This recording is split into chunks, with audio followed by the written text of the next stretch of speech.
Don't talk fast. I appreciate that.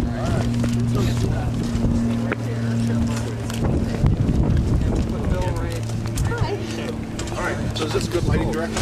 Oh, yeah. So this is good? Well, let's wait for everybody to get Sure. set up here. Yep.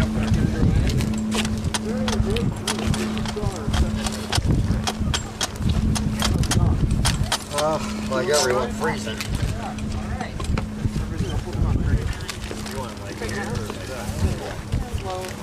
Let's move this.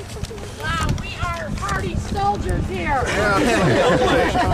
Hey, nice You guys can get closer to huddle for warmth, you know. Right. All right, hi. Is this a good sun angle for your camera? What do you think, guys? Yeah, you do your thing. Okay. Right? It's fine, right?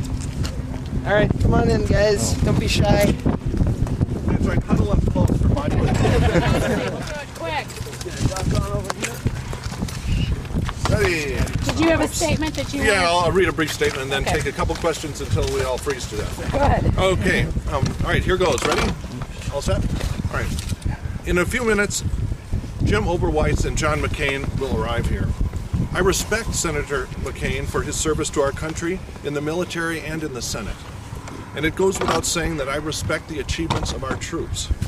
Every person in our country owes them a debt that can never be repaid.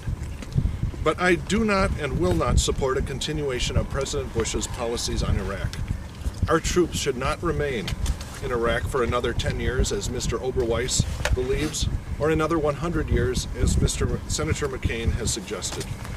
Our troops have done everything that we've asked of them, and it is time for them to come home. In 17 days, the voters of this district will face a clear choice. Do they want a continuation of George Bush's policies on Iraq, on the economy, on health insurance, and down the line, or do they want to see a change? I'm Bill Foster, and I'd be happy to take your questions now. Bill, what can we expect to see you and Jim in the same room debating the issues that you guys have been kind of lobbing back and forth at each other for the last 3 weeks? I'd be happy as soon as it can be scheduled. There were 8 debates in the primary, 8 public debates in the primary, and 4 newspaper interviews that went into more depth. I am very anxious to have these issues discussed. How much of a help do you think will be to have Barack Obama's endorsement? I know he did a TV ad for you. Well, I know the endorsement of our first, the senior senator from Illinois who endorsed us before the primary, Dick Durbin, just was a huge help to our campaign, and I expect that the junior senator's endorsement will be just as big a help, if not more. And the race looks very tight right now. What do you attribute that to? That people in this district are anxious for change. This has always been an independent district, voting Republican because they personally liked Speaker Hastert. And now they have a different choice. Do they want to continue George Bush's policy and someone that supports him, or do they want to see a different kind of representation in Washington? Keep looking forward as you answer this question, Bill, if you don't mind. But today gives you sort of a good opportunity to begin that debate because Mr. McCain brings obviously certain issues to the fore. And you can talk about those again for us.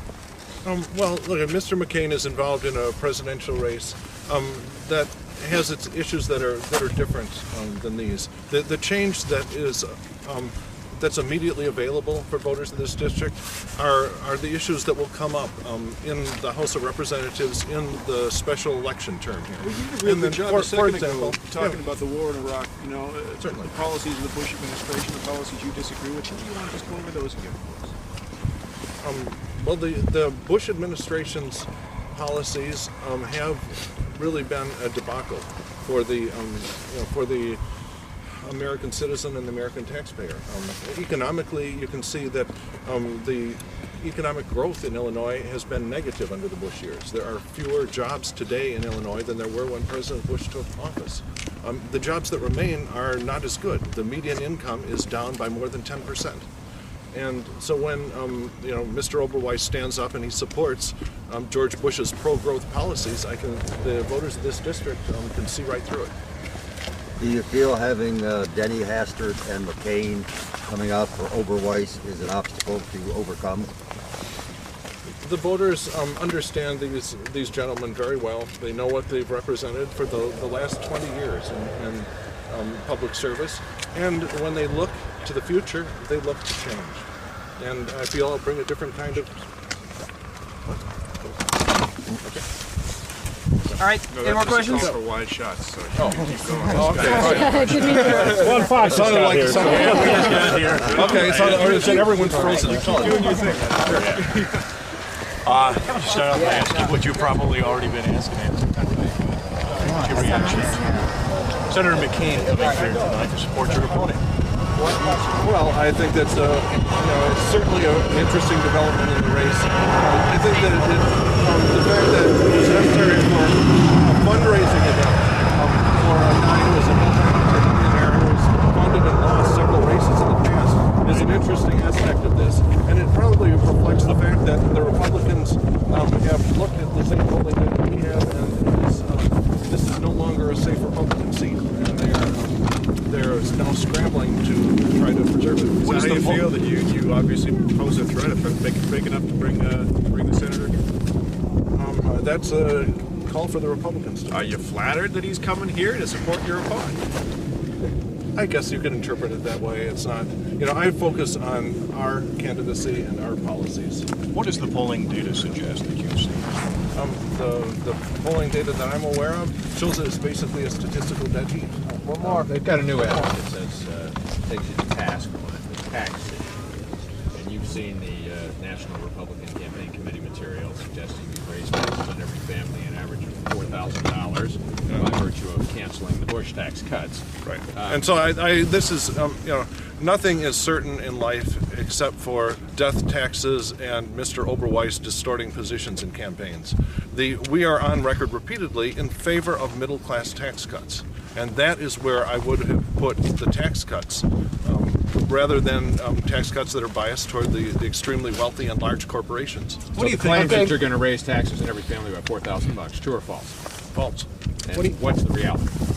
The reality is that I am in favor of restoring the tax rates on the top 1 or 2% in this country to where they were in the 1990s. Can I ask one last question? He's coming in with the McCain. What's the significance of the McCain endorsement for your opponent, as you see it and as the voters ought to see it?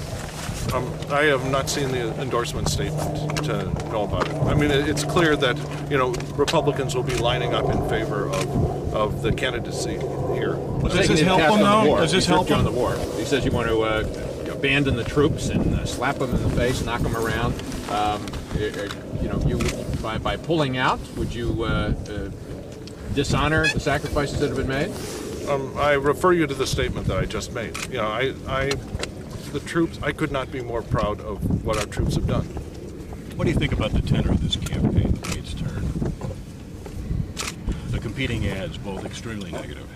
I don't believe they've been negative. They've been, at least on our part, they're making clear distinctions on issues. This is very different than what you saw in the Republican primary when Jim Oberweis had no clear policy distinctions and instead made ad hominem attacks on what I think is a decent public servant. Are his ads then making distinctions on issues, or do you see them as negative? I don't spend a lot of time looking at his ads, frankly. Bill, is the surge working? Is the surge working, Bill? Bill, is the surge working? Real quickly, because I just missed out. You want to get your statement here? So I could reread it? Yeah, just reread it and then we'll wrap up because we're all freezing. Okay, all right. You have to let me warm my fingers for a moment here. I have copies of the statement for everybody. That's fine. So if you could just go ahead, I got to write something to his freeze. Okay. In a few minutes, all right, this is for the radio, right? So, right, fine. Okay, in a few minutes, Jim Oberweis and John McCain will be here. I respect Senator McCain for his service to our country in the military and in the Senate. And it goes without saying that I respect the achievements of our troops. Every person in our country owes them a debt that can never be repaid. But I do not and will not support a continuation of President Bush's policies in Iraq.